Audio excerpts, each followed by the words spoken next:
nabasa sa kanilang mga tahanan. Puno ng saya ang mga puso, handa sa pagsalubong. Ang salita ng katawang tao, pangako ng Diyos ay nagkatotoo. Pakinggan natin at siya'y tanggapin sa misang pagsasaluhan. Simbang gabi na, bituin sa langit nagpakita. Bayan, halina, maghanda sa pagdating niya. Simbang gabi na, malapit na ang katuparan ng kaligtasan, kapayapaan, bunga ng pagmamahal niya. Ng kaligtasan, kapayapaan, bunga ng pagmamahal niya. Sa ngalan ng Ama, ng Anak at ng Espiritu Santo. Amen. Sumainyo ang Panginoon. At sumainyo rin. Mga kapatid, welcome po sa ating panglimang araw ng Simbang Gabi o Misa de Gallo. Kapatid, meron ka bang plano na kung saan hindi natutuloy? Meron ka bang kagustuhan na hindi pa nagkakaroon ng kaganapan? Ikaw ba ay dumadaan sa pagsubok o paghihirap? Isa lang ang sagot diyan. Tumango ka, umuo ka muna sa Diyos.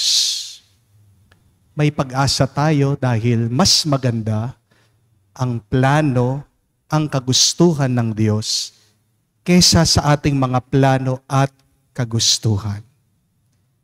Kaya minsan hindi natutuloy yung iyong balak dahil gusto ng Diyos, unahin mo muna ang kanyang kagustuhan sa buhay mo. Hilingin natin sa banal na misang ito ang lakas ng loob na makinig, sumunod, manatili at maging tapat sa Kanya para umapaw ang Kanyang grasya at pagpapala sa ating buhay. Sa mga pagkakataon na kung saan nanatili tayong mag-isa, nagsasarili sa buhay na ito, sa mga pagkakataong nagkulang tayo sa pakikinig at pagsunod sa Diyos, silingin natin muli ang Kanyang awang, Kanyang pagpapatawad para makita tayo din na karapat-dapat makinabang, makatanggap sa mga banal na misteryo. Inaamin ko Sa makapangyarihang Diyos at sa inyo, mga kapatid, na lubha akong nagkasala sa isip, sa salita, sa gawa, at sa aking pagkukulang. Kaya isinasamo ko sa mahal na Birheng Maria, sa lahat ng mga anghel at mga banal, at sa inyo, mga kapatid, na ako'y ipanalangin sa Panginoong ating Diyos. kaawaan tayo ng makapangyarihang Diyos, patawarin tayo sa ating mga kasalanan, patnubayan tayo sa buhay na walang hanggan. Amen. Panginoon, kaawaan mo kami. Panginoon, kaawaan mo kami. Kristo, kaawaan mo kami. Kristo, kaawaan mo kami. Panginoon, kaawaan mo kami. Panginoon, kaawaan mo kami. Gloria in excelsis Deo.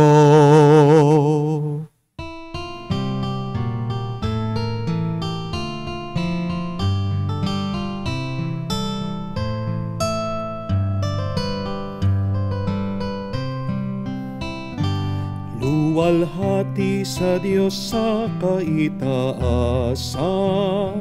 kaloob sa lupa ay kapayapaan. Pinupuri ka at ipinandarangal, sinasamba ka dahil sa dakila mong kalwalhatian. Panginoon naming Diyos, Hari ng langit, Amang makapangyarihan, Panginoong Jesucristo, bugtong na anak ng Diyos, Kordero ng Ama, ikaw na nag-aalis ng mga kasalanan ng sanlibutan. Tanggapin mo ang aming kahilingan, ikaw na naluluklok sa kanan ng Ama. Maawa ka sa amin, ikaw lamang ang banal, Panginoong Jesucristo, kasama ng Espiritu, sa luwalhati ng Ama. Amen, amen, amen, amen. Manalangin tayo. Ama naming makapangyarihan, niloob mong iyong salita na ibinalita ng anghel ay maging taong totoo sa sinapupunan ng mahal na Birhen Maria. Ipagkaloob mong kami sumasampalatayang siya'y ina ng Diyos, ay matulungan niyang dumalangin sa iyo. Sa pamamagitan ni Jesucristo, kasama ng Espiritu Santo, magpa sa walang hanggan. Amen.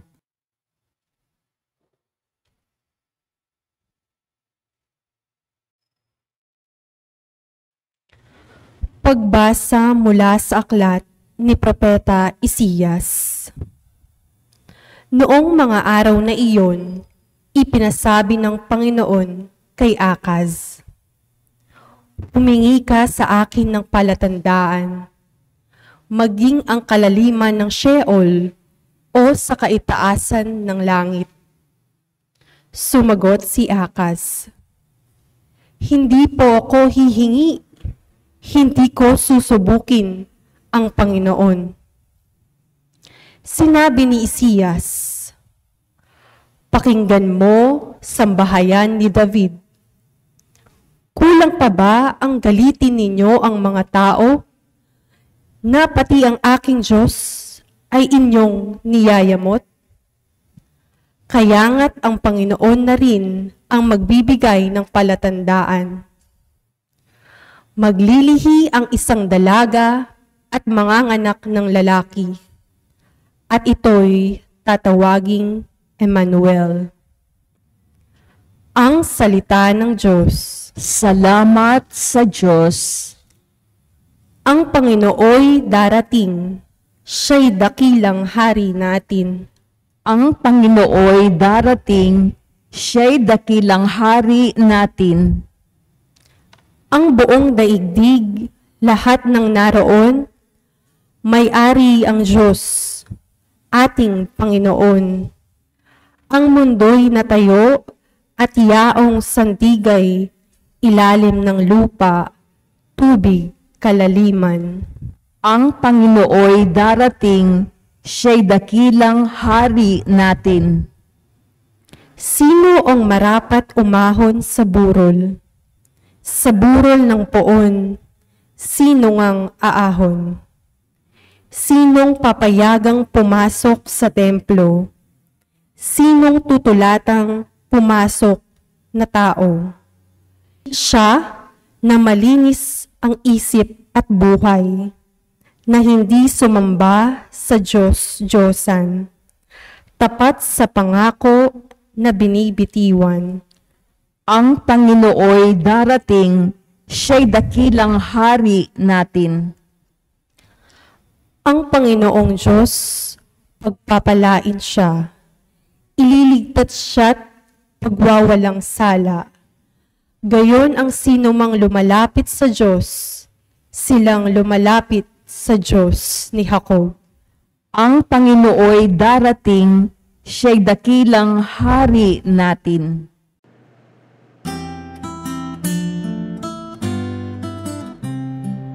Alleluia, alleluia, alleluia, alleluia, alleluia, alleluia,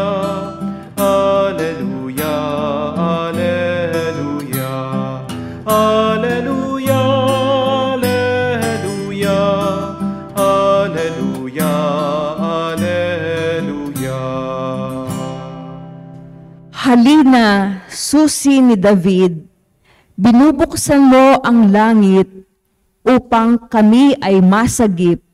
Alleluia, Alleluia. Sumainyo ang Panginoon. At sumainyo rin. Ang mabuting balita ng Panginoon ayon kay San Lucas. Papuri sa iyo, Panginoon. Nang ika-6 na buwan ng pagdadalang tao ni Elizabeth, ang Anghel Gabriel ay sinugo ng Diyos sa Nazareth, Galilea, sa isang dalaga na pangalay Maria. Siya'y nakatakdang ikasal kay Jose, isang lalaki buhat sa lipi ni Haring David.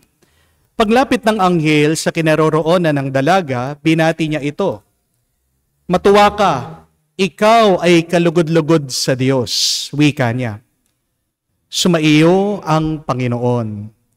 Nagulumihanan si Maria sa gayong pangungusap at inisip niyang mabuti kung ano ang kahulugan niyon.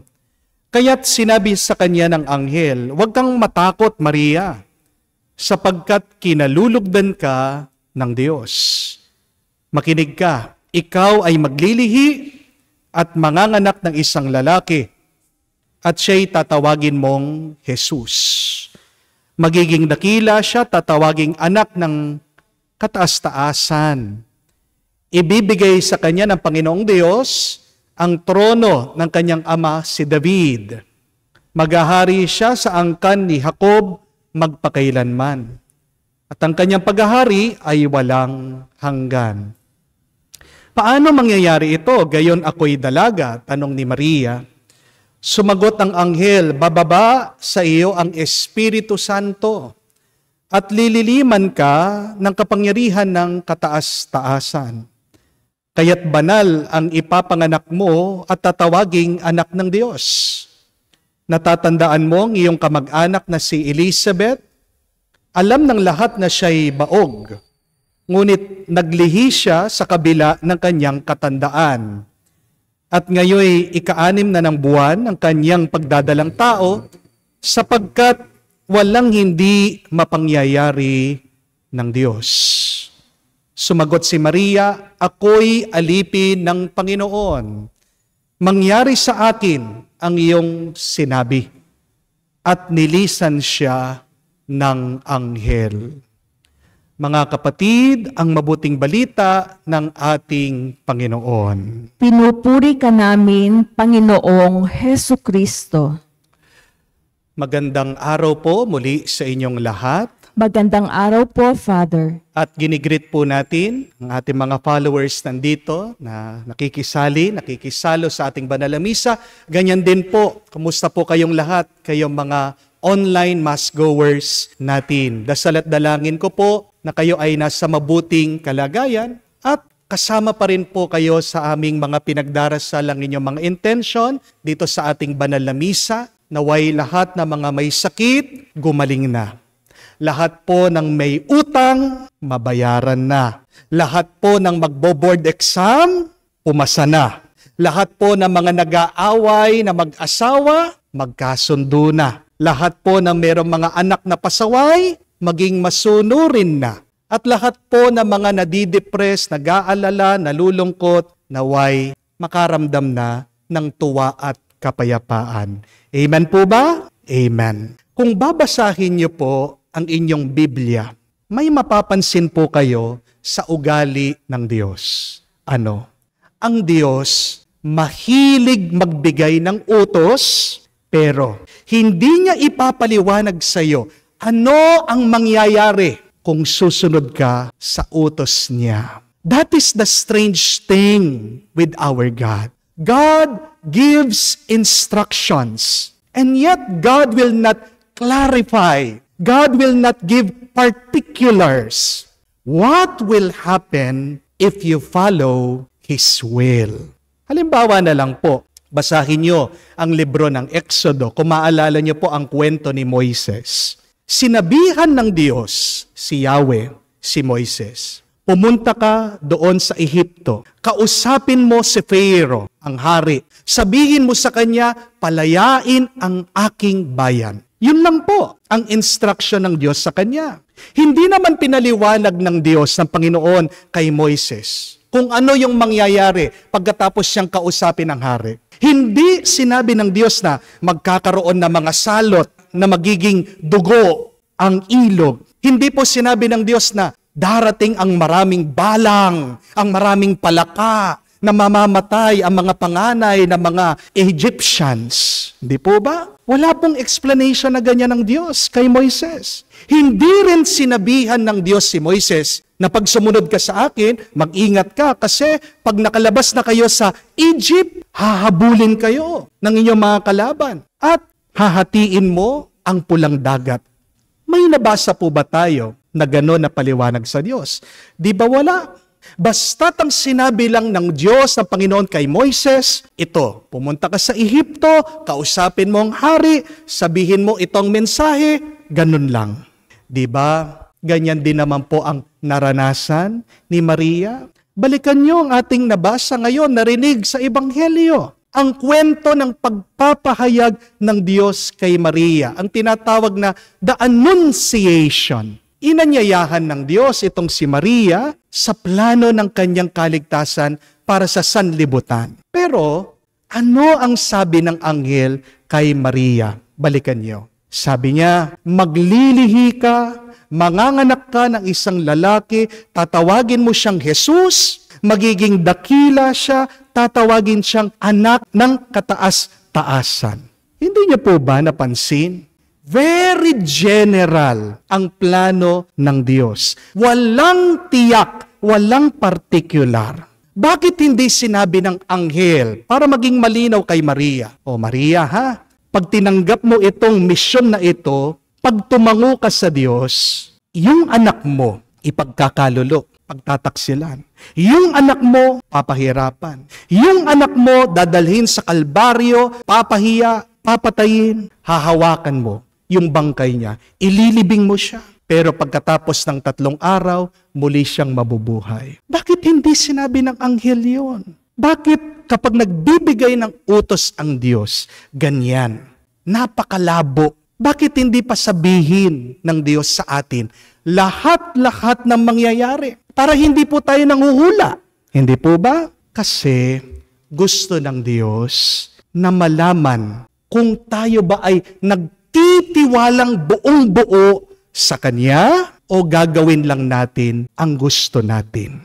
God always instructs us in general terms because God wants to know if you are willing to do His way or do you just want to do your way?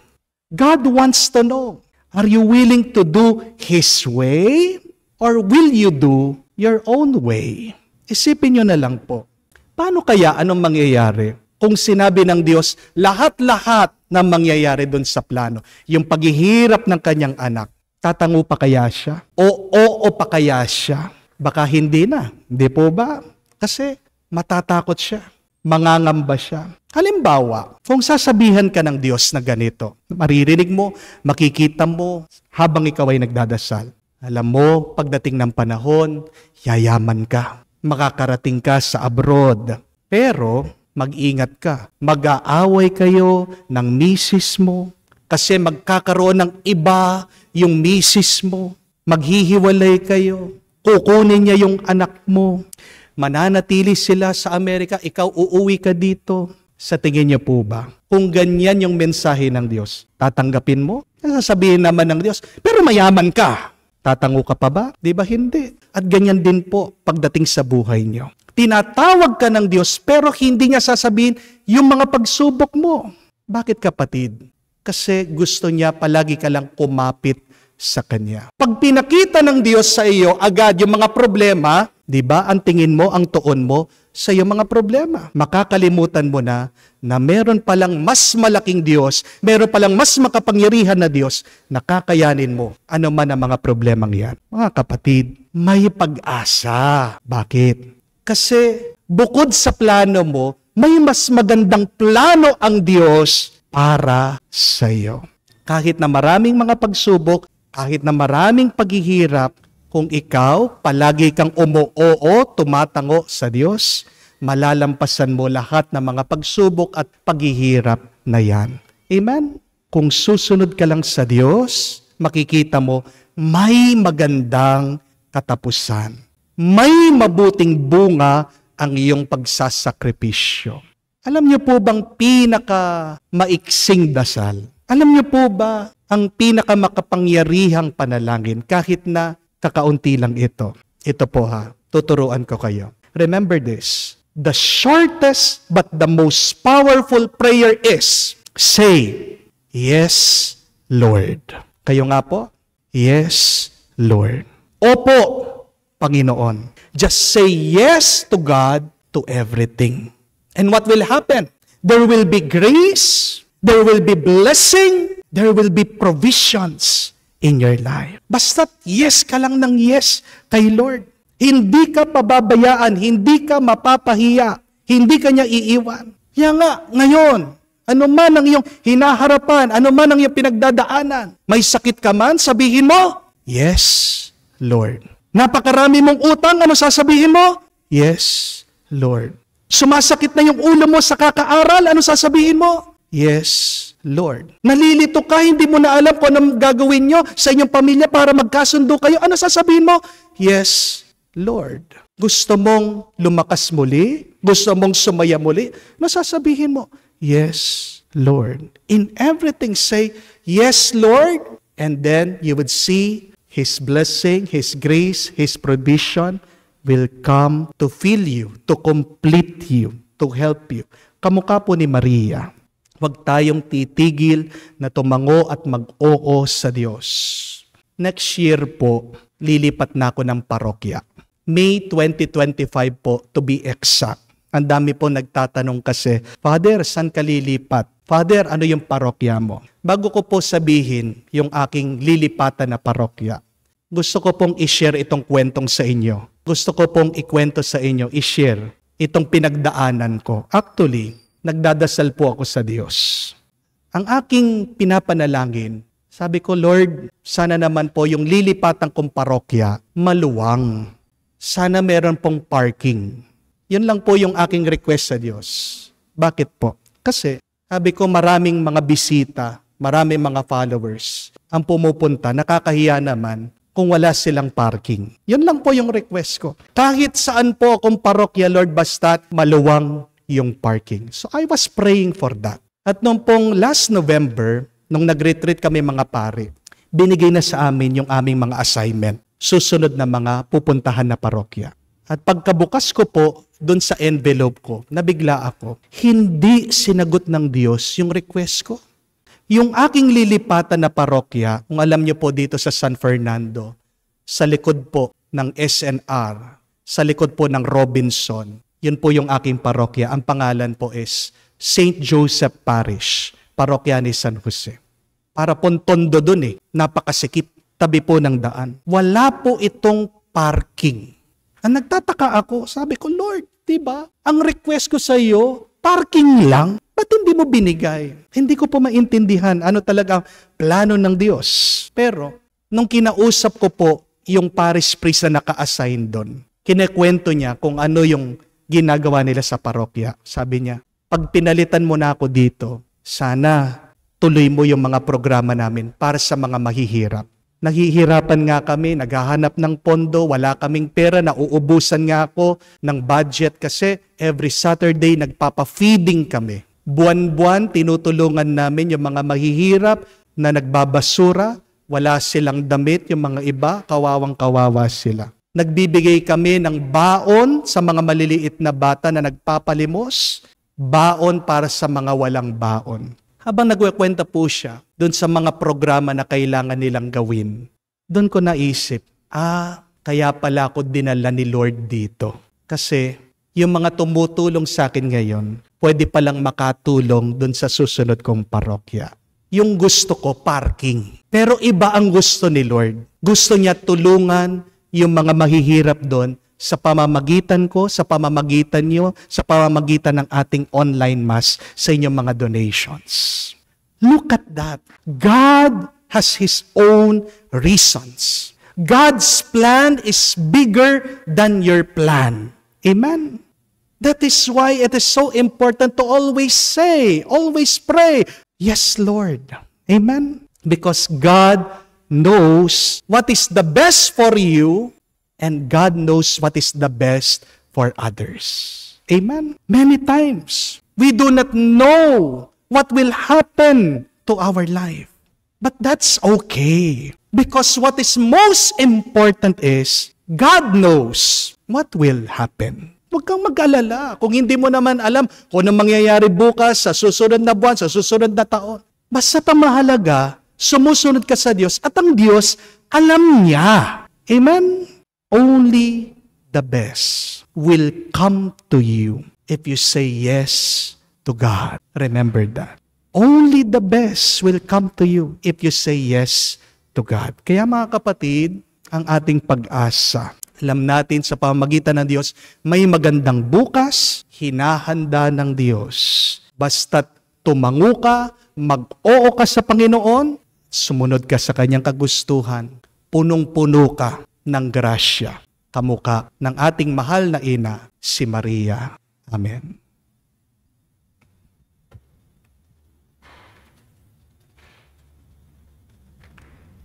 Si Jesus ay ang ating Emmanuel, ang Diyos sa piling natin. Ang Kanyang pananatili sa piling natin ay bukal sa ating kasiyahan at lakas. Pagkatiwala natin sa Kanya ang ating mga alalahanin at pag-asa. At ating sambitin, Panginoon, dinggin mo kami. Panginoon, dinggin mo kami.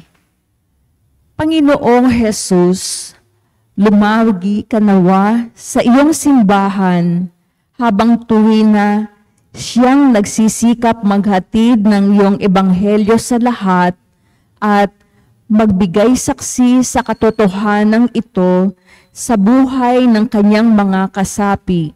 Manalangin tayo. Panginoon, dinggin mo kami. Panginoong Jesus, lumagi ka nawa sa Santo Papa Francisco, sa aming Arsobispo Florentino Lavarias, aming Kura Paroko, Reverendo Padre Joel Jomarsus, at kanyang mga katulong upang sila'y maging mga lalong mabisang ministro ng iyong inspirasyon at pamamatnubay.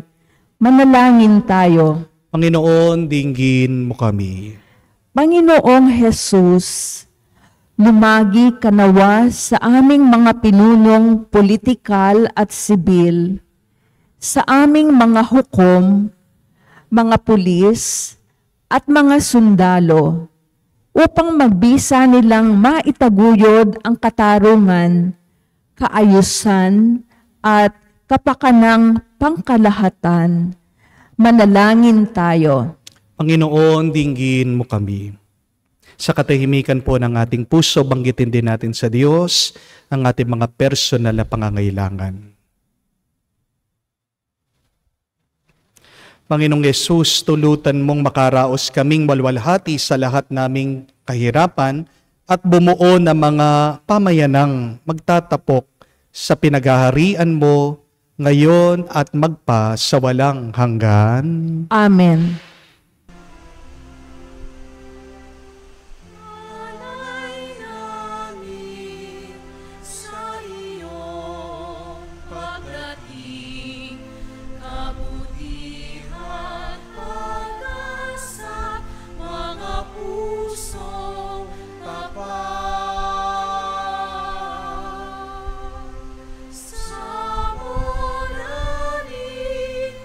Ay iyo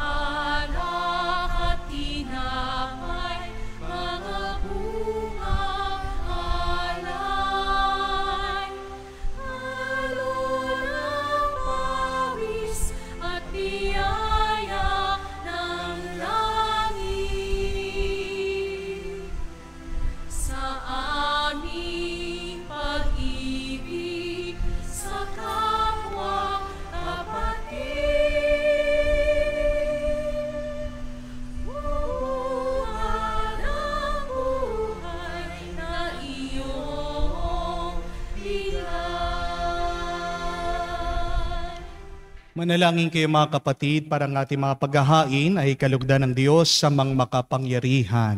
Tanggapin nawa ng Panginoon itong paghahain sa iyong mga kamay, sa kapurihan niya at karangalan, sa ating kapakinabangan at sa buong sambayanan niyang banal. Ama naming lumikha, ang mga alay namin nakahain sa iyong dambana ay pabanalin nawa ng paglukob ng Banal Espiritu na pumupuspos sa sinapupunan ng Mahal na Birhen Maria upang magdalang tao at magsilang sa iyong anak na siyang namamagitan magpa sa walang hanggan. Amen. Sumainyo ang Panginoon. At sumainyo rin. Itaas sa Diyos sa inyong mga puso at diwa. Itinaas na namin sa Panginoon. Pasalamatan natin ang Panginoong ating Diyos. Marapat na siya ay pasalamatan. Ama naming makapangyarihan, tunay nga marapat ikaw ang aming pasalamatan sa pamamagitan ni Jesucristo na aming Panginoon. Ang pagsusugo mo sa Kanya ay pinapahayag ng lahat ng mga propeta. Ang pagsilang niya'y pinanabikan ng Mahal na Birhen Kanyang inang tunay. Sa kapangyarihan ng Espiritong Banal, ang pagdating niya'y inilahad ni San Juan Bautista sa kanyang pagbibinyag. Ngayon, pinaghahandaan namin ang maligayang araw ng kanyang pagsilang. Kami nananabik at nananalangin lubos na makaharap sa kanyang kadakilaan. Kaya, kaisa ng mga anghel nagsisiawit ng papuri sa iyo, nang walang humpay sa kalangitan. Kami nagbubunyi sa iyong kadakilaan.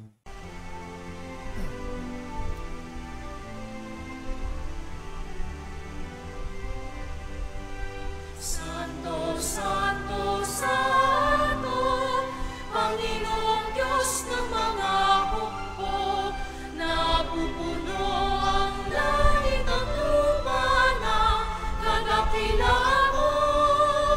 Hosana, Hosana, sa kaitaasan, pinagpala ang naparito sa ngalan ng Panginoon. Hosana, Hosana, sa kaitaasan. Hosana, Hosana, sa kaitaasan. Ama naming banal, ikaw ang bukal ng tanang kabanalan, kaya't sa pamagitan ng iyong Espiritu, gawin mong banal ang mga kaloob na ito, upang para sa amin maging katawan at dugo ng aming Panginoong Heso Kristo. Bago niya pinagtiis ang kusang loob na maging handog, hinawakan niyang tinapay, pinasalamatan kanya, pinaghati-hati niya iyon, inabot sa kanya malagad at sinabi, tanggapin ninyong lahat ito at kanin. Ito ang aking katawan na ihahandog para sa inyo.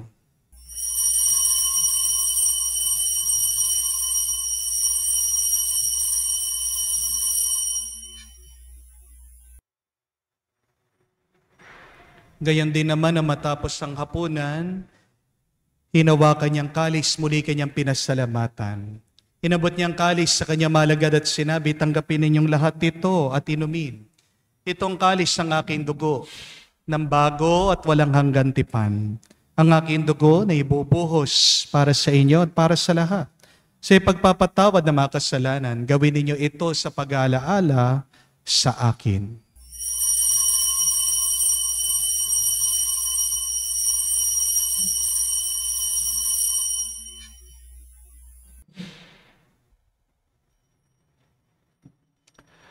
Ang misteryo ng pananampalataya.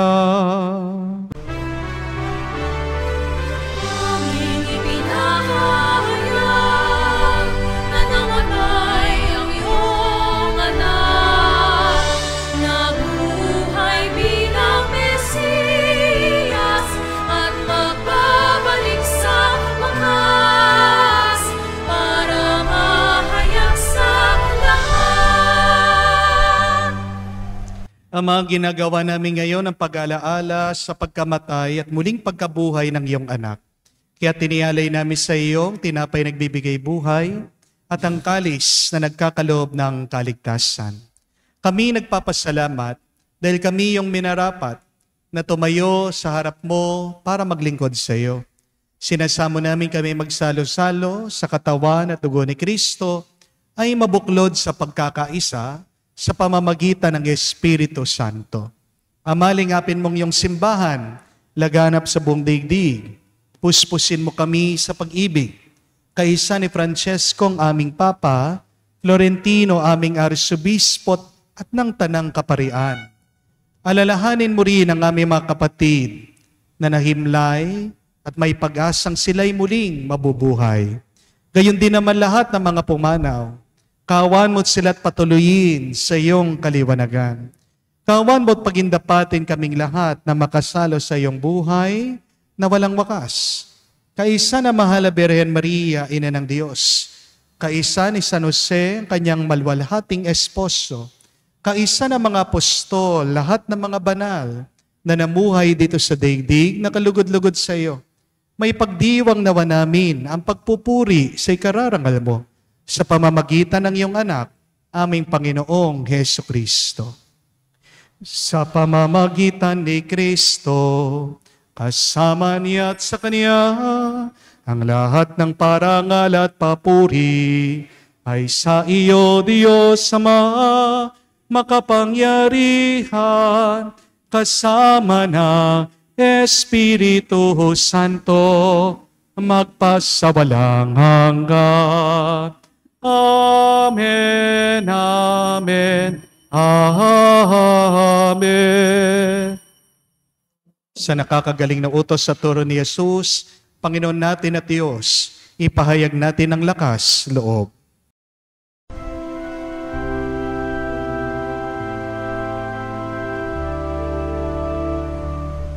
Ama namin, sumasalangit ka, sambahin ang ngalan mo, mapasa amin ang kaharian mo, sundin ang loob mo dito sa lupa, para nang sa langit. Bigyan mo kami ngayon ng aming kakanin sa araw-araw, at patawarin mo kami sa aming mga sala, para ng pagpapatawad namin sa nagkakasala sa amin. At huwag mo kaming ipahintulot sa tukso, at iadya mo kami sa lahat ng masama. Hinihiling namin kami adya sa lahat na masama, pagkalooban ng kapayapaan araw-araw, ligtas sa kasalanan, ilayo sa lahat ng kapahamakan, samantalang aming pinanabikan ang dakilang araw ng pagpapahayag ng tagapagligtas naming si Heso Kristo. Sapagkat iyo ang kaharian at ang kapangyarihan at ang kapurihan magpakailanman. Amen. Panginoong Heso Kristo, sinabi mo sa iyong mga apostol, kapayapaan ang iniiwan ko sa inyo. Ang aking kapayapaan binibigay ko sa inyo. Tunghayan mo ang aming pananampalataya. Huwag ang aming pagkakasala.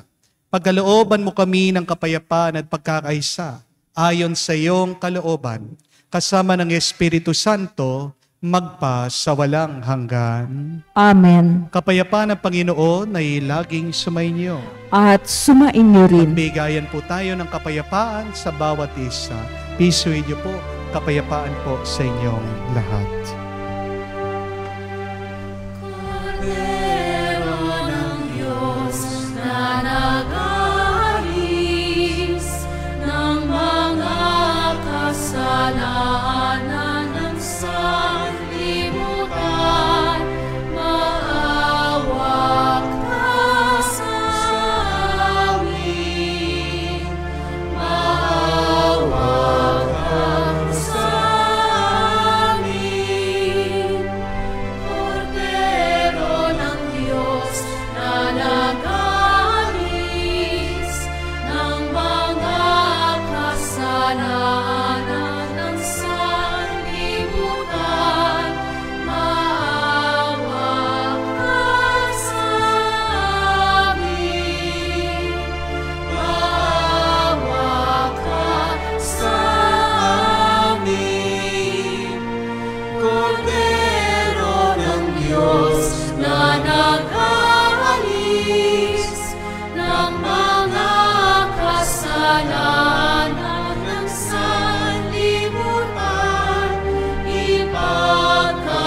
kapatid, naririto ang ating Panginoong Jesucristo, ang Kordero ng Diyos.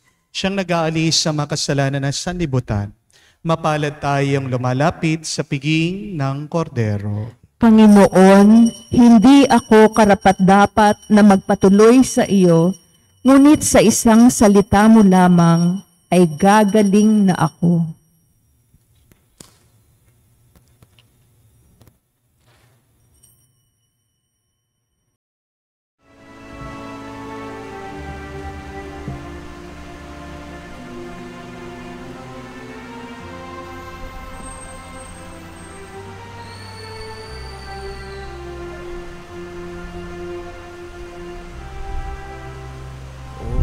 Kay gulo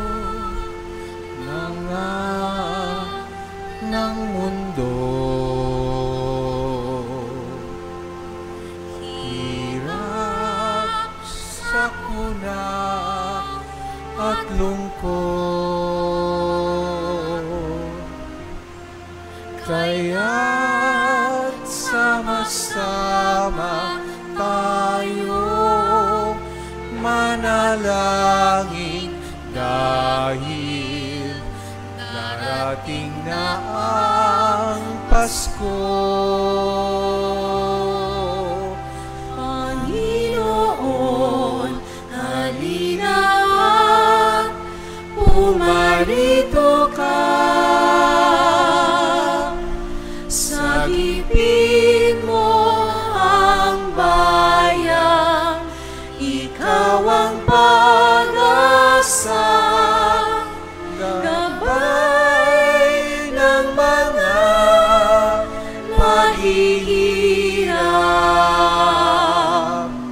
Panginoon, iligtas mo ang iyong bayan.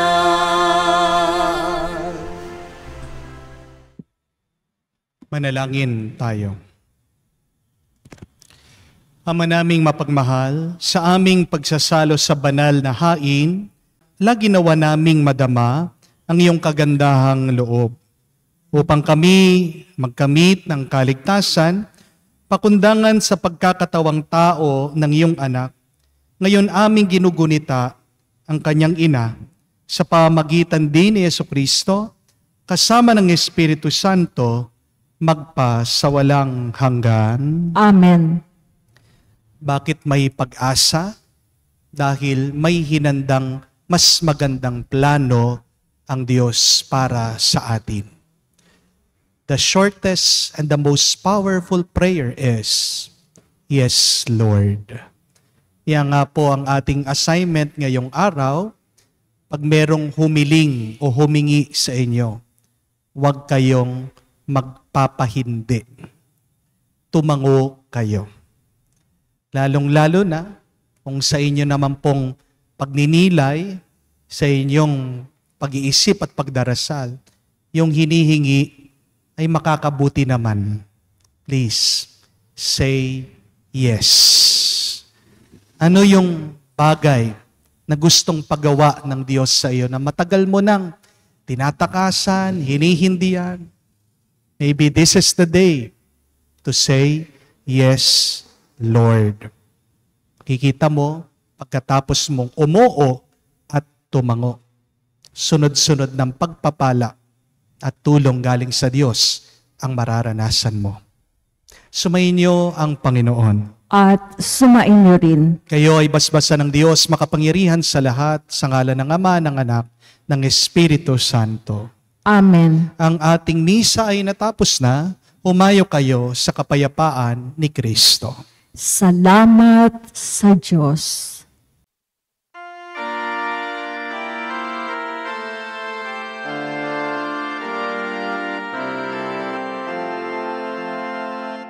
Maghintay tayo sa Diyos, ang araw niya'y malapit na.